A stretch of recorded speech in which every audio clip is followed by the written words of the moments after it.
मुझे आज भी वो दिन याद है। नया जॉब, नया शहर और नया अपार्टमेंट। मेरे पेरेंट्स मुझसे मिलने आए थे, पर मेरी छोटी बहन घर पे अकेली होने की वजह से वो वापस चले गए। मैं अकेला पड़ गया, पर सच कहूँ तो वो पहले कुछ दिन मुझे बहुत अच्छा महसूस हुआ। वो आज़ादी, जो मन में आए वो करो, जब मन चाहे बाहर जाओ। पर उस घर में अकेले रहने के बावजूद मुझे हमेशा ऐसा लगता कि कोई है। इसका नतीजा ये था कि मेरी रातों की नींद पूरी नहीं होती थी। ऑफिस में काम इतना होता था कि थकावट भी उतनी होती थी, पर फिर भी रात को 2 बजे के आसपास नींद खुल ही जाती थी। तब मैं बहुत परेशान हुआ। मुझे समझ ही नहीं आ रहा था ये हो क्या रहा है। अगर मेरी रातों की नींद खुल भी रही है, तो वो 2 बजे के आसपास ही क्यों खुल रही है?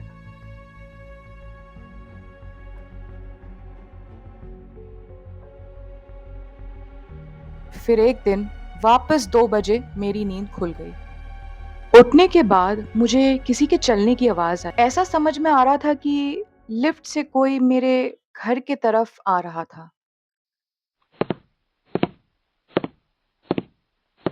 न जाने क्यों ऐसा लगा ये शख्स मेरे घर की तरफ ही आ रहा है।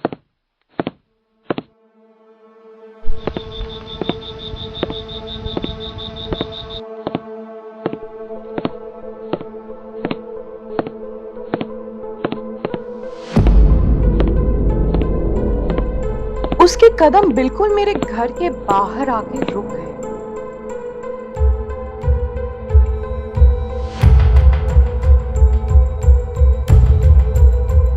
फिर मैंने सुना जैसे कि कोई दरवाजे को खोलने की कोशिश कर रहा है। मेरे दरवाजे पे सिक्योरिटी लॉक है, जो सही नंबर्स दबाने पे खुल जाते हैं। वो शख्स दरवाजे को अनलॉक करने की कोशिश करने लगा।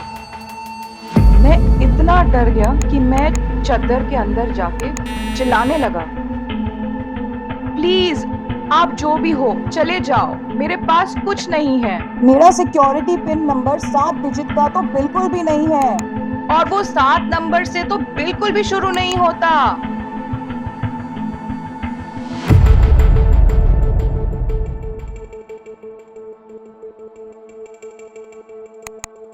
उसने नंबर्स दबाए और दरवाजा खोलने की कोशिश की जब एक एरर साउंड आया।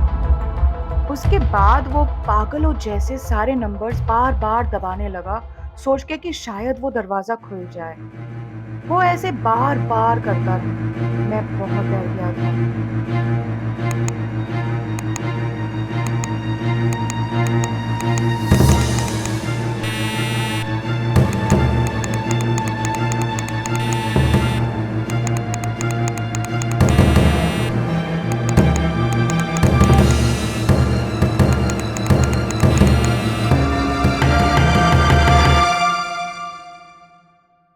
उसके बार बार अटेम्प्ट करने की वजह से डोर ब्लॉक हो गया। सिक्योरिटी डोर को शायद समझ आ गया कि कोई बहरूपिया अंदर आने की कोशिश कर रहा है। 5 मिनट तक एकदम शांति थी। मुझे प्यास लग रही थी तो मैं किचन में पानी पीने गया। पर फिर मैंने सोचा कि उसके कदमों की आवाज क्यों नहीं आई? क्या वो वही खड़ा है दरवाजे के बाहर? और तभी ही वो बहरूपिया वापस पागलों जैसे फिर से नंबर्स को दबाने लगा। उसको ये मालूम था कि कुछ टाइम बाद डोर अनब्लॉक हो जाएगा, इसलिए वो वही रुका रहा।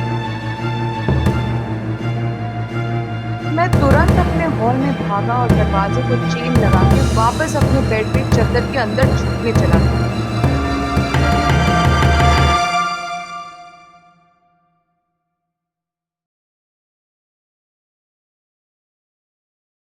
कोई अंदर तो नहीं आया?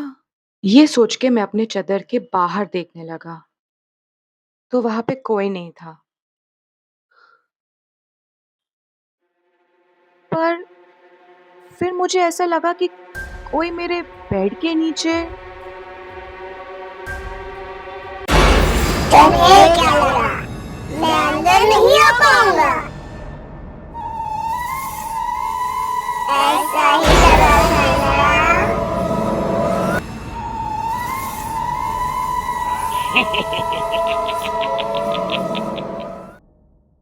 मैं बेहोश हो गया।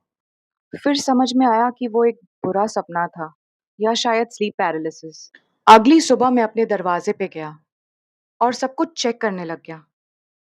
बाहर कोई भी नहीं था।